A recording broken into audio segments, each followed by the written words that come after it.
सुमित जी, सबसे पहले मैं आपके पास आना चाहूंगा। बताइए, ट्रेडिंग के लिहाज से शुरुआती दौर में मौके कहां देखे जाएं? हाँ, गुड आफ्टरनून टू ऑल। तो बिल्कुल जैसे सोनी जी ने बताया कि मार्केट का अभी ट्रेंड काफ़ी अच्छा चल रहा है। निफ्टी आप देखिए डेज हाई की तरफ है, लोअर लेवल से भी रिकवरी आ चुकी है, तो बाइंग अपॉर्चुनिटी की तरफ ही ध्यान रहेगा। जो पहला स्टॉक रहेगा वो रहेगा टाटा पावर का। देखिए काफ़ी अच्छा एक डबल बॉटम बनाया हुआ है, एक बेस स्ट्रॉन्ग अपना 410 की लेवल्स पे बना के वहां से स्टॉक ने बाउंस किया और प्रीवियस स्विंग को भी क्रॉस किया है, सस्टेन भी हो रहा है। तो यहाँ पे आप बाइंग अपॉर्चुनिटी है। 440 के अराउंड आपका 442 का करंट मार्केट प्राइस चल रहा है। 420 का स्टॉप लॉस मेंटेन करेंगे एंड 480 का टारगेट रहेगा। जो दूसरा स्टॉक रहेगा वो रहेगा एस्कॉर्ट्स का। देखिए एस्कॉर्ट्स ने यहाँ पे डबल बॉटम बनाया हुआ है डेली टाइम फ्रेम पे, और लोअर लेवल पे काफी अच्छी एक बाइंग यहाँ पे देखी है। तो हमें लग रहा है कि रिबाउंड कर सकता है, काफी अच्छा है, यहाँ से पुल बैक देख सकता है। तो करंट मार्केट प्राइस पे बाय करेंगे। 3735 3740 का करंट मार्केट प्राइस है। स्टॉप लॉस मेंटेन करेंगे 3690 का फॉर द टारगेट ऑफ 3855। बिल्कुल, तो ऑटो सेक्टर पे से एस्कॉर्ट्स पर खरीदारी की राय है। 3,855 रुपए प्रति शेयर का लक्ष्य, और टाटा पावर पर भी खरीदारी की राय, 480 रुपए प्रति शेयर का लक्ष्य। सोनी, आपके ट्रेडिंग आइडियाज क्या रहेंगे? अश्लेषा जी, यहाँ पे पहला बाय रहेगा मेरा पॉली कैब में, जहाँ पे हम देख सकते हैं कि आज के लेवल पे 1020 ईएमए के हर्डल को क्रॉस करते हुए नजर आ रहा है। सो पॉली कैब अभी जो लेवल चल रहा है 6735 6725, इसी रेंज में आप बाय कर सकते हैं। स्टॉप लॉस यहाँ पे रहेगा 6650 का।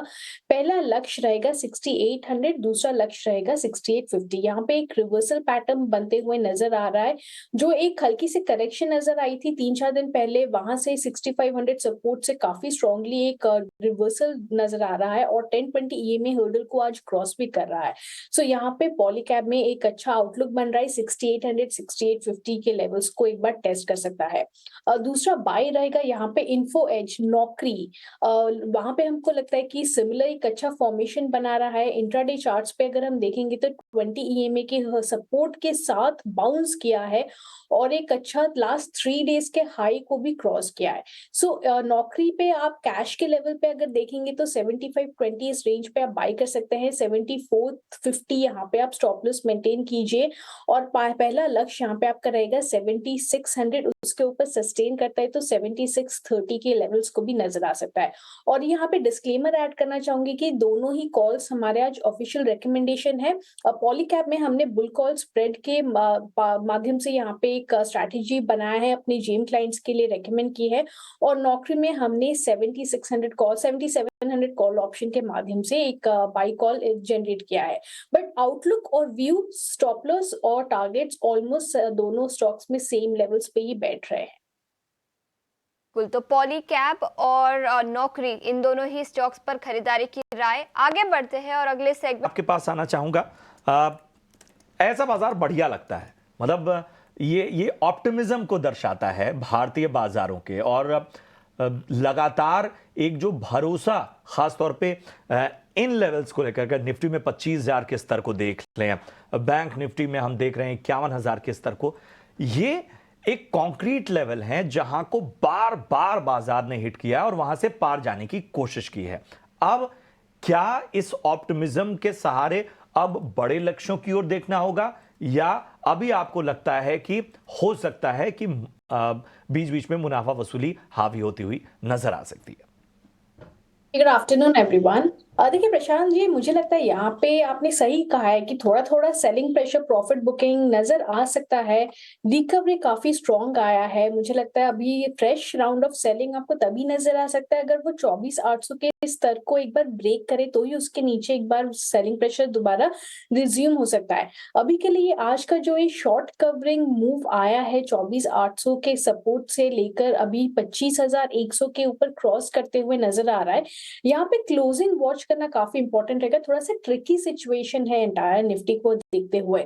अगर 25,050 के ऊपर क्लोजिंग सिचुएशन पे कंटिन्यू करता है आज और फ्राइडे तक भी ये मोमेंटम बना रहना चाहिए, तब बनी रहनी चाहिए, तभी जाके हम कह सकते हैं कि थोड़ा सा पॉसिबिलिटी है कि वो 25,300 350 के लेवल को दोबारा टेस्ट करे।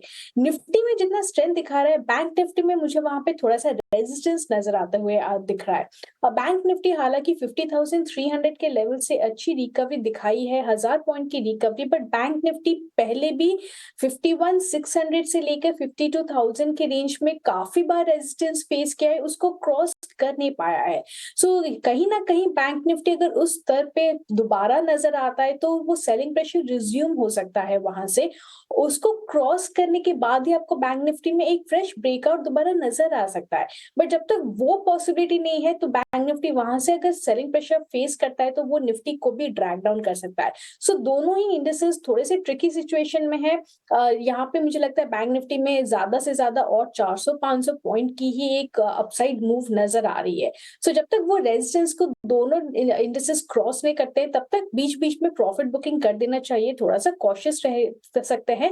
स्टॉक स्पेसिफिक स्ट्रैटेजीज यहाँ पे आप अपना सकते हैं। बिल्कुल, एम्फी के उस डेटा का था जो रिटेल इन्वेस्टर्स की ताकत को दर्शाता है। जी हां, कुछ आंकड़े मैं आपके सामने रखता हूं। सबसे पहले इक्विटी एयूएम जो है वो 28.5 लाख करोड़ से बढ़कर अब 30 लाख करोड़ के ऊपर पहुंच चुका है। जी हां, अगर हम देखें तो लगातार ये रिटेल इन्वेस्टर की ताकत को दर्शाता है। वहीं यहां पर एक जो चीज है वो इनफ्लो को लेकर है, तो वो है 1,83,000 करोड़ से घटकर 1,08,000 करोड़, मतलब इसमें कमी आई है। इसके अलावा इक्विटी इनफ्लो की बात करें तो ये 37,113 करोड़ से बढ़कर 38,329 करोड़ हुआ है। अगर हम मंथ ऑन मंथ बेसिस पे देखें, कुल एयूएम की बात करें तो ये 64 लाख करोड़ से बढ़कर, जी हां 64.7 लाख करोड़ से बढ़कर ये 66,70,000 crore month on month basis पे बढ़ा है। तो केवल जो इक्विटी इनफ्लो है उसमें हमें थोड़ी सी जो है नरमी नजर आई है, इनफ्लो में थोड़ी सी कमी नजर आई है। अदरवाइज एक बार फिर रिटेल इन्वेस्टर की ताकत साफ तौर पर नजर आती हुई, जो कि 30 लाख करोड़ के ऊपर जाती हुई। तो ये वो तमाम आंकड़े हैं जो एम्फी की तरफ से सामने आए हैं। इसमें और भी ज्यादा जो तमाम आंकड़े होंगे वो हम आपके सामने रखेंगे, और ये कहीं ना कहीं जो भारतीय घरेलू निवेशक है, जो डोमेस्टिक इन्वेस्टर है, उसकी ताकत को दर्शाता हुआ, जिसके बारे में कहा भी जाता है कि ये आंकड़े कहीं ना कहीं भारतीय जो घरेलू निवेशक है उसकी मजबूती का एक बहुत बड़ा प्रतीक है। चलिए, लगातार हमारी नजर तमाम स्टॉक्स और सेक्टर्स पर बनी हुई है, और इन सब के बीच में जरा अब फिलहाल हम फोकस करेंगे कुछ और अहम सेक्टर पर।